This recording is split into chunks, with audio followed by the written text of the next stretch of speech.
तापत्रय विनाशाय श्रीकृष्णाय नमः। कस्तूरी तिलकं ललाटपटले वक्षस्थले कौस्तुभनाथ साग्रे वरमौक्तिकं करतले वेणुकरे कङ्कणं सर्वाङ्गे हरिचन्दनं सुललितं कण्ठे च मुक्तावली गोपस्य परिवेष्टितो विजयते गोपाल चूडम्। ॐ नमो भगवते वासुदेवाय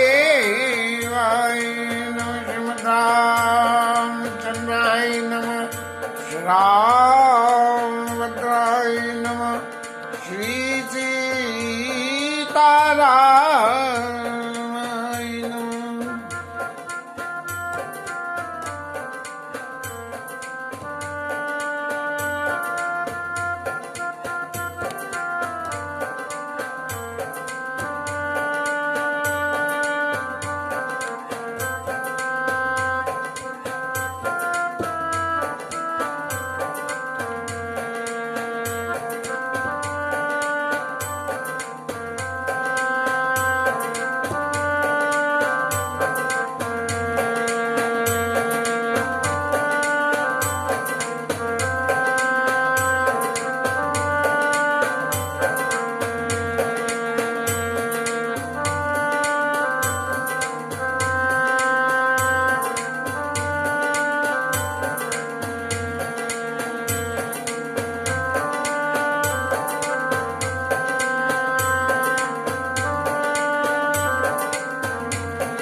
भगवान वाल्मीकि ऋषि के आश्रम में पहुंचे और भगवान उनका वाल्मीकि ऋषि का आश्रम देख के बहुत खुश हुए।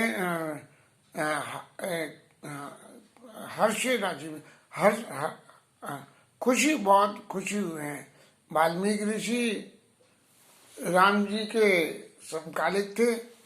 भगवान राम की लीला का प्रत्यक्ष दर्शन उन्होंने किया और पीछे उन्होंने अपने वाल्मीकि रामायण की, जिसका नाम रामायण रहा, रचना की। गोस्वामी जी की रामायण का नाम रहा, गोस्वामी जी के चरित्र का नाम रामचरितमानस रहा। ऐसे सुंदर आश्रम को देख के भगवान बहुत खुश हुए और भगवान को आया देख के वाल्मीकि ऋषि आगे बढ़ के उनको लेने के लिए आए हैं। बहुत सारे ऋषि ऐसे हैं जिन्होंने भगवान को भगवान ही समझ के उनका स्वागत सम्मान किया है, और बहुत से ऐसे हैं कि जिन्होंने भगवान को भगवान पीछे समझने में थोड़ी देर लगाई और भगवान की परीक्षा ले ली कि ये अपने वैभव को मेरे सामने दिखाते हैं या नहीं दिखाते हैं। ऐसे ही मुनि कहु राम दंडवत कीना, आशीर्वाद विप्रवर दीना। उनको भगवान राम ने दंडवत किए मर्यादा के स्वरूप, क्योंकि लीला अवतार में इसलिए दंडवत करना भगवान का जरूरी है। यदि भगवान दंडवत न करें, पहले ऋषि महाराज दंडवत करें, तो इसका मतलब ये है कि थोड़ी सी मर्यादा का उल्लंघन हो रहा है, कि वो जानते हुए, लेकिन भगवान राम चूंकि लीला पुरुषोत्तम है, हर काम को ऐसी तरह से अपनी लीला को करते हैं कि सामने वाले को वहम हो जाए। अब और तो छोड़ो, पार्वती मैया ही वहम में पड़ गई, नारद बाबा वहम में पड़ गए। तो ये ऐसी बहुत सारी बातें हैं कि जो भगवान के चरित्र को हृदयंगम करने के लिए उनके लीला स्वरूप को और भगवान के वास्तविक स्वरूप के इस अंश को हमें जरूर समझ में रखना चाहिए। मुनि कहु राम दंडवत कीना और आशीर्वाद विप्रवर दीना। जो उनके संग और भी ब्राह्मण आए होंगे निश्चय ही, पहले टाइम में तो ऋषि मुनि नेताजी जैसे आजकल चलते हैं, तो उनके संग में उनके सलाहकार, उनके सपोर्टर वो सब चलते हैं। ऐसे ही ऋषि मुनियों के संग में उनके चेला चाटी चला करते थे। देख राम छवि नयन जुड़ाने, नयन जुड़ाने करि सन्मान आश्रमैया ने। वाल्मीकि ऋषि भगवान राम के स्वरूप को देखे राम छवि नयन जुड़ाने माने ऐसे जुड़ गए कि भगवान के स्वरूप को देख के जैसे फेविकॉल लगा दिया गया हो। देखे राम छवि नयन जुड़ाने, छवि को देख के फोटो पे जैसे फेविकॉल लगा दिया हो, ऐसे नेत्र उनके चिपक गए। और फिर उन्होंने भगवान का सम्मान किया। आओ प्रभु आओ, पधारो महाराज, और करे सम्मान आश्रमैया ने अपने आश्रम में ले आए।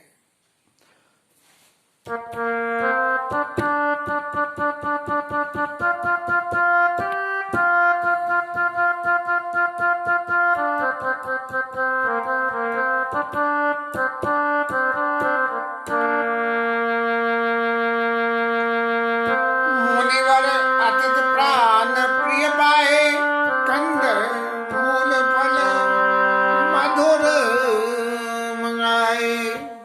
ऐसे प्राण प्रिय छवि को जिनको देख के नेत्रों की चंचलता, नेत्र इतने चंचल है, ये एक सेकंड एक दिशा में कहीं क्या रुक सकते हैं? नहीं रुकते हैं। लेकिन वो भगवान की छवि को देख के नयन जुड़ाने, बिल्कुल चिपक गए, जिसे कहते हैं जोड़ दिया हो, ऐसे हो गए। तो ऐसे प्राण प्रिय भगवान राम के स्वरूप को जानते हुए और वाल्मीकि ऋषि को जब इतने प्राण प्रिय उनके ठाकुर मिले तो कंद मूल फल मधुर मंगाए। उनके लिए कंद मूल और फल भोजन के लिए घर में कोई भी आवे तो उनका सम्मान, दान, मान, विनती, बरवानी, ये किसी के आए हुए का सम्मान करने का तरीका है। राजा जनक ने भी सकल बरात जनक सम्मानी, और दान और मान और विनती बरवानी, कि उनको जो है चारों तरह से दान से देके, वाणी से बोल के और कुछ खिला के, जो भी है। सिय सौमित्र राम फल खाए, तब उन्हें आश्रम दिए सुहाए। और उन्होंने जब फल खा लिए तो वाल्मीकि ऋषि ने उनको सुंदर आश्रम दिया। बोले महाराज आप तो वन में रहोगे तो हमारे यहाँ इस कुटिया में आप विराजमान हो। वाल्मीकि मन आनंद भारी, मंगल मूर्ति नयन निहारी। ऐसी मंगल मूर्ति को देख के वाल्मीकि ऋषि के मन में बहुत आनंद हो रहा है।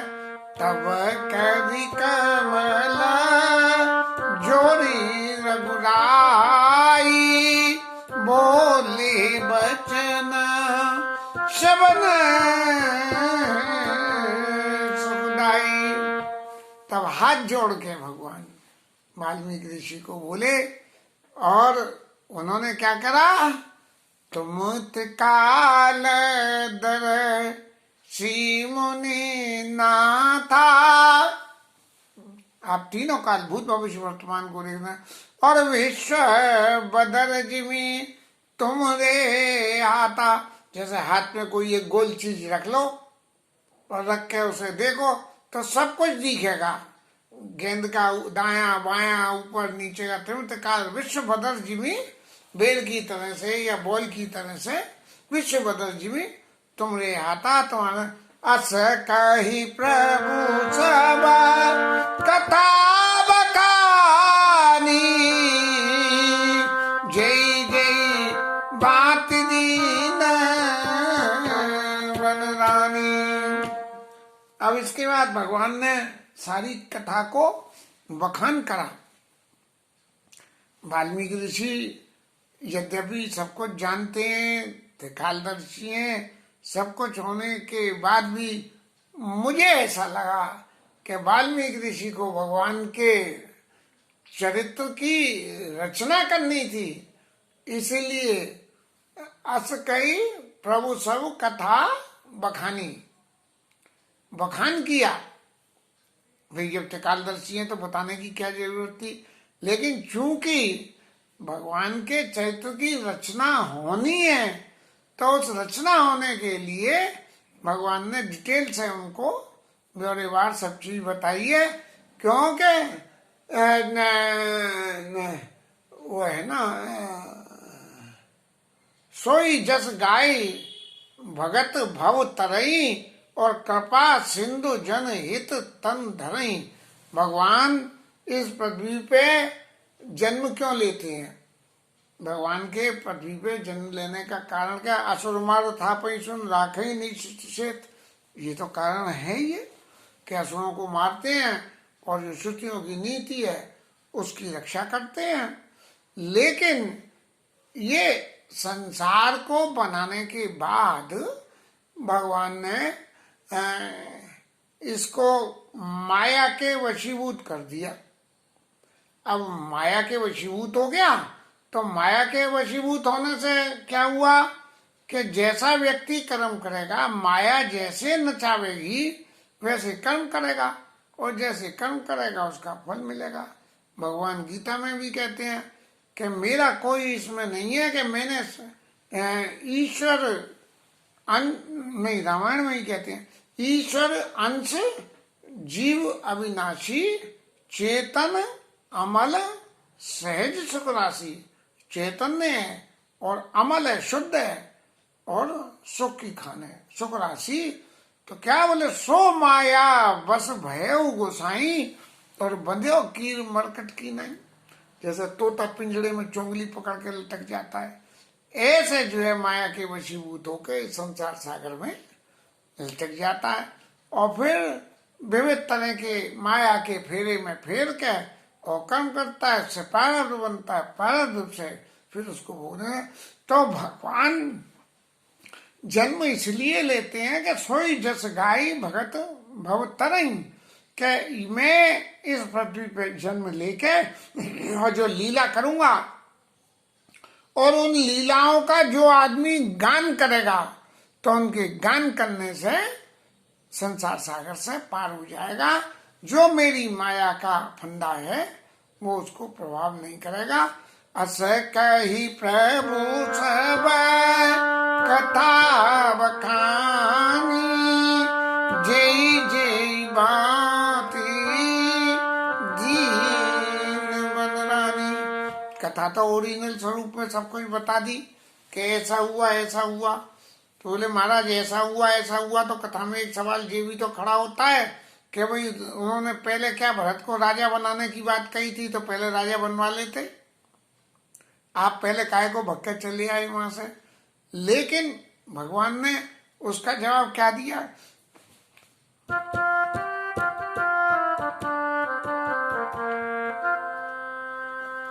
तात बचन पूर्णिमा तुहिता बाई भरत असुराव और मौका धरस तुम्हारे प्रभु सब मम पुण्य प्रभाव।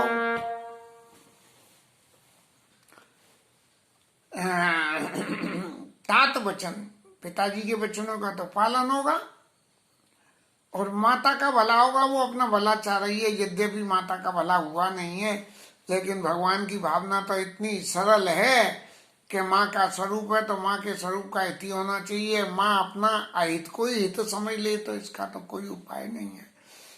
और भाई भरत असराऊ, और मेरे भाई जो है वो भी भरत जैसे। भरत जैसा कैसा भाई? कि भरत ऐसा भाई कि भगवान राम जो चाहे वो ही करना चाहे, ऐसी भरत जी की भक्ति रही। भगवान अगर चाहते हैं कि ये काम ऐसे हो तो उसको ऐसे ही करें। तो राजगद्दी पे भगवान बैठे हैं, वो भी है, और भरत जी बैठे तो भी बात एक ही है। क्यों? कि नाम चाहे किसी का हो, जाको हाथी हाथी डोले गाँव गाँव, और जाको हाथी जाको नाम।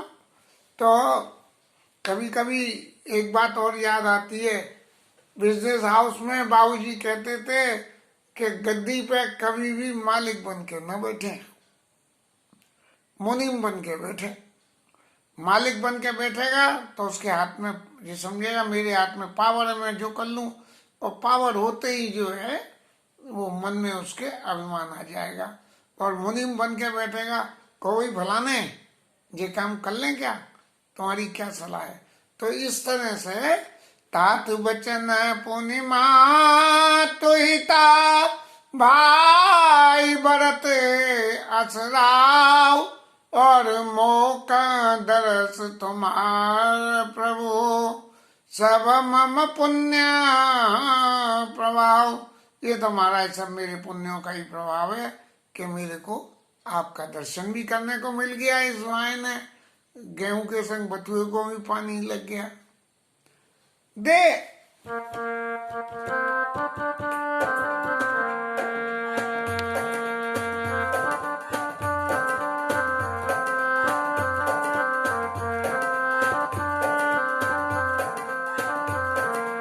देखी पाय मुनि राय तुम्हारे, भय सुखत सब फल मारे। अब जहाँ राउर आयच होई, मुनि उदबेग न पावो कोई। मुनि तापस जिनते दुख लाई,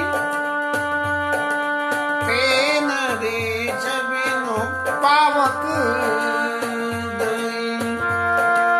मंगल मूल विप्र परितोषु, गाय गोटी कुल घुसरोचु। सजिय जानिका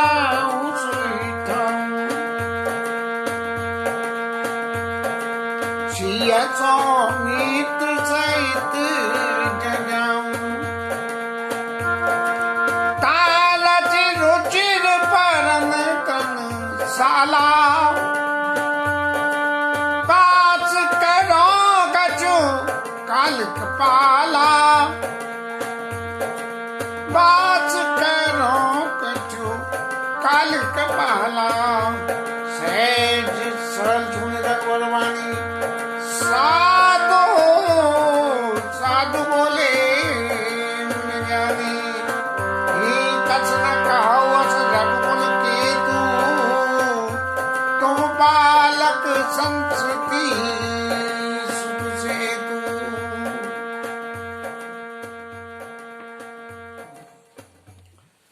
भगवान कह रहे हैं कि हे मुनि, आपके चरणों के दर्शन करके हमारे भय सुखत सब सफल हमारे। हमने जो जिंदगी में अच्छे से अच्छे काम किए हैं उनके परिणाम में आपका दर्शन हो गया। इसका मतलब हमारे सारे काम, हमारे शुभ कर्म किए हुए सफल हो गए हैं। अब जहाँ राव राय सोई, मुनि दुवेग न पावे कोई। कोई भी मुनि को तकलीफ नहीं हो, ऐसी कोई जगह पे मुझे रहने के लिए आप आज्ञा दीजिए। क्यों?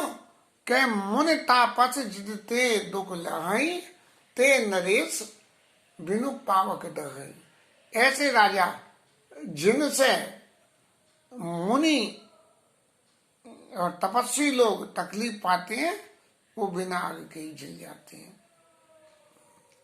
एक व्याख्या में यदि हम समझना चाहें तो हम ये भी कह सकते हैं कि मुनि तापस जिनते दुख लई, ते नरेश बिनु पावक दही।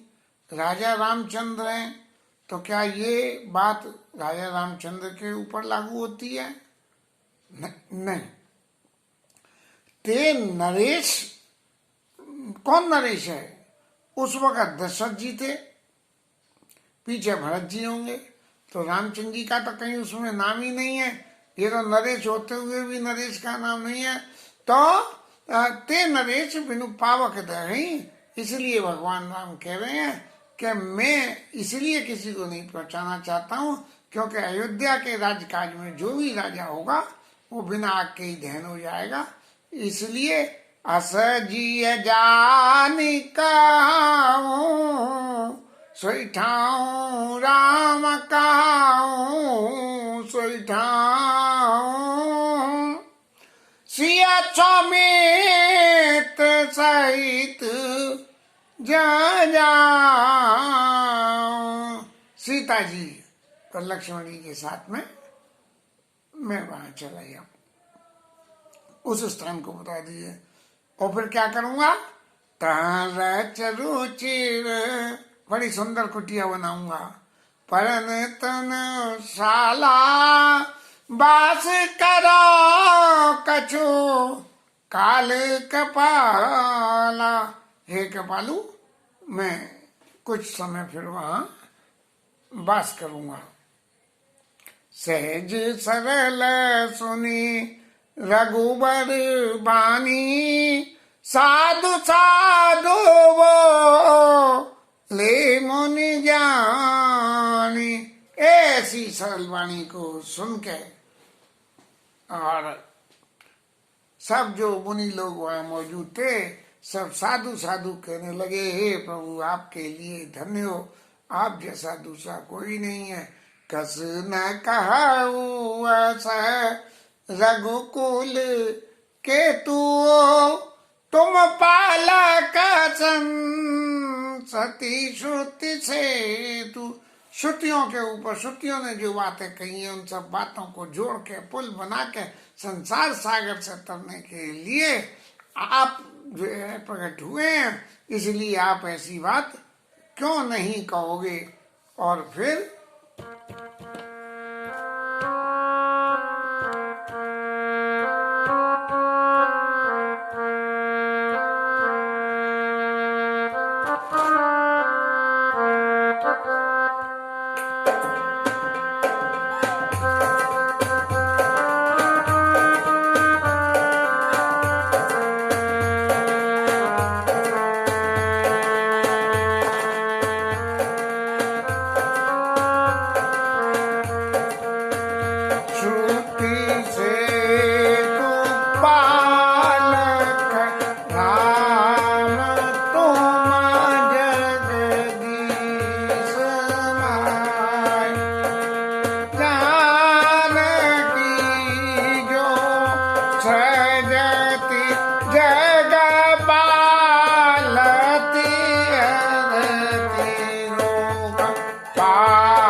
आप श्रुतियों के रक्षक हैं, उनके पालन करने वाले हैं और आपके संग में जानकी मैया माया का प्रत्यक्ष स्वरूप है।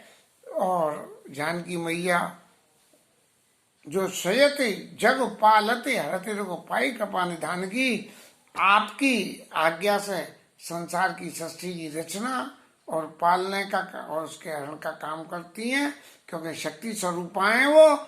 जो सहस शीस अहिस महीधर 1000 फन वाले शेष नाग जी जो पृथ्वी को अपने सिर पर धारण किए हुए हैं, ऐसे लखन जी जो पूरे सचराचर के धनी है, संसार सागर को पूरे पृथ्वी को अपने सिर पर धारण किए हुए हैं। सुर कार्य करी देवताओं के कार्य करने के लिए, और मनुष्य से नरराज तन धरे चले दलन खल निश्चरणी। राक्षसों को मारने के लिए, और आप चले हो। और राम स्वरूप तुम्हार, बचन गोचर बुद्धि पर, अभिगत अकत अपार, नेति नेति नित निगम कही। आपका स्वरूप जो है मन, बुद्धि और वाणी, इन तीनों से परे है। आपके स्वरूप को मन से, बुद्धि से और वाणी से नहीं पाया जा सकता है। अभिगत अकत अपार, वाणी से भी के नहीं पार पा सकते हैं। नेति नेति नेति निगम के, निगम बार बार सब वेद शास्त्र सब वर्णन करते हैं, और वर्णन करके बार बार ऐसा कहते हैं कि उनका स्वरूप ऐसा है, उनका स्वरूप ऐसा है, उनका स्वरूप ऐसा है, और फिर कह देते हैं ऐसा नहीं है, ऐसा है, ऐसा नहीं है, ऐसा है। वाल्मीकि आश्रम की इस लीला को आज यहाँ रुकना पड़ेगा, आगे की लीला चलने में थोड़ी लंबी ज्यादा हो जाएगी। और कल भगवान राम को रहने के लिए स्थान बताएंगे जो नवदा भक्ति के पथ हैं, और इन पथों की क्या व्याख्या ये इस तुच्छ बुद्धि में आती है। देखिए ठाकुर जी क्या प्रेरणा करते हैं। मन में तो बहुत दिन से है कि वाल्मीकि आश्रम की लीला, ठाकुर जी की नवदा भक्ति का उपदेश, ठाकुर जी ने जैसे उनको शबरी मैया को दिया था, ऐसे ही वाल्मीकि ऋषि ने भगवान की उस नवदा भक्ति को भगवान के सामने ही व्याख्या करी है कि महाराज आपकी नवदा भक्ति क्या है। इसके साथ ही आज की कथा विश्राम। हरि नाम कीर्तन।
पार्वती महादेव की जय, श्री राज धरण की जय, श्री राधा रानी की जय, जय जय श्री राधे।